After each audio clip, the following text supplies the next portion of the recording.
Hello, Victor here. Well, I want to welcome you to the Archons and Reincarnation, part 1 of this video series.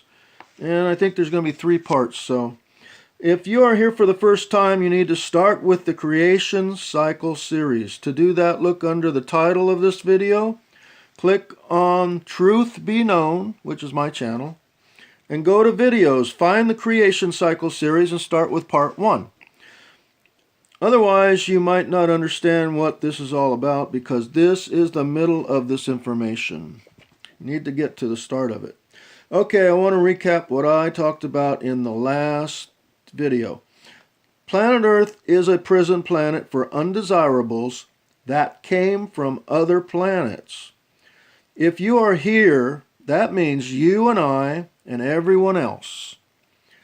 That means these other planets that have ETs on them use this planet for a dumping ground to get rid of their undesirable souls. If you need to research this, there are plenty of websites that support this information. Now, the Archons have the authority from these other planets to keep us here in defective bodies so that we never can escape. We have all been charged and sentenced, guilty or not, to serve on this planet for the crimes we are alleged to have committed. Doesn't make any difference if you committed them or not, because there's no court system, I'm afraid. Once you're sentenced here, it's over. All right? The Archons don't like it if we go out of our bodies. Before body death, that is. They are afraid that we might get our Creator God abilities back again if we knew this stuff. You see, most people don't know it. That's the thing. So our only defense will be what the commands are and how to communicate with these Archons. If we can't get our abilities back, then we cannot win and escape this prison planet. There's no way that we are going to get out of this trap unless we are on even ground and have our Creator God abilities back, just like the Archons have their Creator God abilities. These are prime Creator abilities, and we have no chance. It's like a high school team. Well, it's worse than that. It's like somebody who just learned to play football playing against the pros. That's about the chance we have. So, but they really can't touch you if you don't agree to it. Well, that's the problem. You see, a Creator God can agree to anything. And if they do, that agreement sticks. Because that's a thought, right? Well, you can call it a postulate. A postulate is something you wish for, something you believe in, something you say is this will happen. So if you agree to it, it's an agreement. It's like giving yourself a command to it. You can't agree and then not and say, well, I'm going to agree, but it's not really going to happen. No, that doesn't work that way. So, in the past, we have agreed to it, and they go on that agreement. You've already got a signed contract that allows them to do this to you, and all of us have signed contracts. So, I hope you understand what kind of trap you're in and what we all are in. At the beginning of this life, we made soul agreements to the Archons, who we thought were God. You would agree to something that God tells you to do, wouldn't you? Yeah, sure you would. I know. That's how we got in this mess. There is a hierarchy within the Archons, just like any government. You've heard of the Lord's Prayer, "Thy will be done on earth as it is in heaven."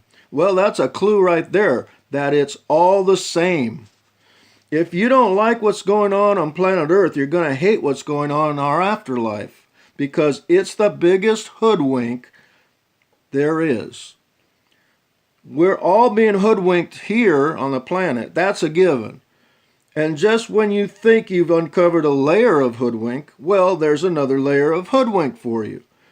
But the biggest hoodwink is in the afterlife. The head archon is called the Demiurge. You can do a research on this, do a search for it. It's spelled out D-E-M-I-U-R-G-E. Demiurge. That's what he's called. But there's one religion that knows the head archon, and they've named it Jehovah. Can you guess what the religion is? Jehovah's Witness, that's right. But knowing that, they've totally missed the information about what's really going on in the light. They think Jehovah is God. You see, that's what religion is all about, to get you to believe in a higher entity, so that you will be subservient to the archons once you have left the body at death and believe they're God. Of course, where else would you be where else would the angels be taking you up into the light? You're going to heaven, right? Yay! I'm still alive. And then we're guided up into the light, so if we desire to go into the light, you don't have to. And most people don't disagree on this, and most people don't have any disagreement at all. They're happy to be alive still. Imagine their surprise. I didn't die.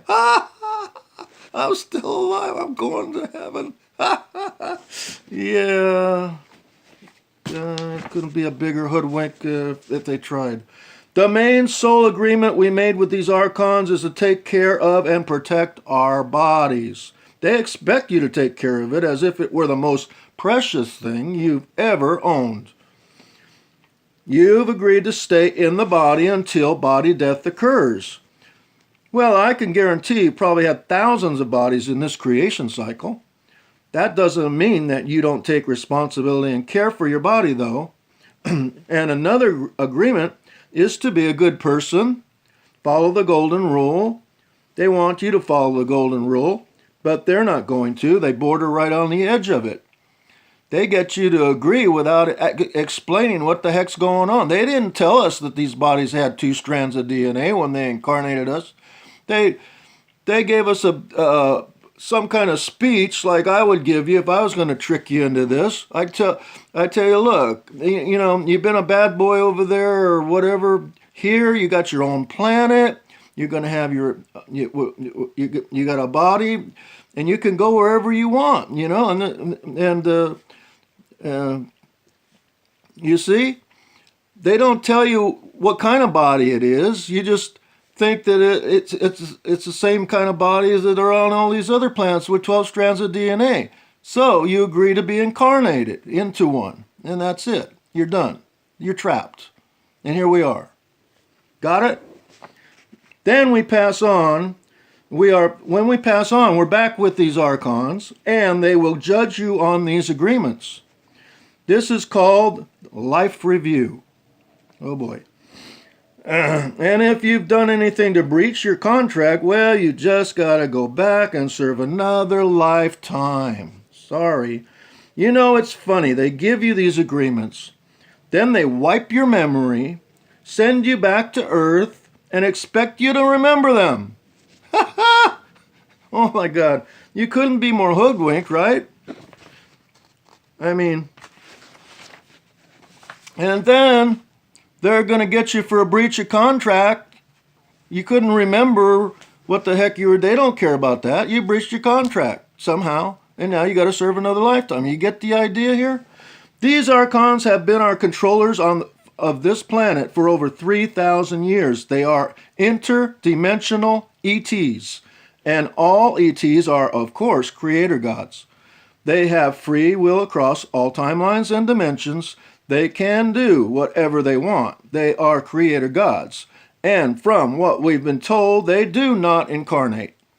They can if they want to, but they don't, because they don't need to for what they're doing. They're happy with what they're doing. And the other planets are just overjoyed, you know, that this race of ETs will do this for them.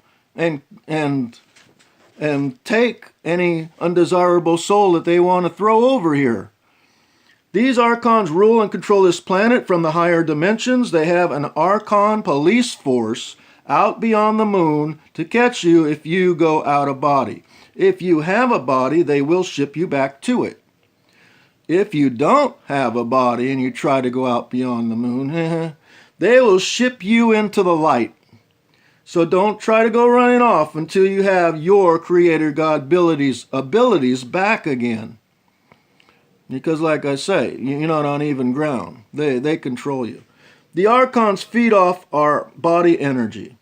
Our bodies are soul containers for them.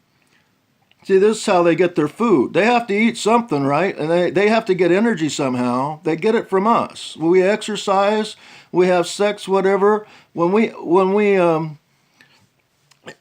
exert the body in exercise and that sort of thing, or emotion, if we get mad, all that kind of stuff. If you could see this, you had the sight, you had the frequency of sight to see this energy come off our bodies, you'd see it, and you'd see the energy being eaten or taken by these Archons, but you can't see it. They took that frequency of sight away from us. We can't see our auras, the auras that are right here. I can't see it. But I know it's there. Our bodies are so contained. Okay, so they must have energy to survive. This is how they get it. Just like any being has to have energy to survive. If you ever,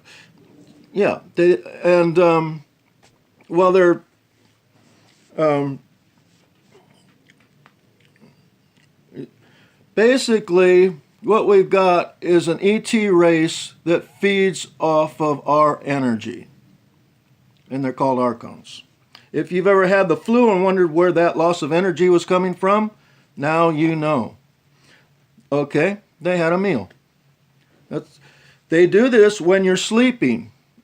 You see, if you don't exercise and they can't get enough energy, they'll just take your energy while you're sleeping. There's no feeling or pain. You can't even feel a drain of energy until you wake up, and then you know something's changed. If you ever had a good night's sleep and woke up like you needed another 6 hours of sleep, now you know where that loss of energy is coming from. When you exercise or work, the energy that you use should come back to you naturally. If it doesn't, you have an Archon taking that energy. If you had all your abilities, you could see this happening. The Archons have purposely taken away that frequency of sight from us, so we cannot tell what is going on. And that's pretty much what's happening. Planet Earth becomes a feeding ground of soul containers for these Archons, so that they can continue this farce until time immemorial, until the next creation cycle. Unless the other planets, the Federation of Planets is what they're called, unless they agree to end this, then the Archons would have to obey. You see, otherwise they'd be violating the golden rule. And I think there's a punishment of losing some of your abilities if you violate that golden rule. There's got to be some kind of punishment for it. It's going to reflect back on them like looking in a mirror. So, okay, that's going to do it for part 1 of this series. You can reply if you want to. And I thank you for listening. Now, please go on to part 2. Bye.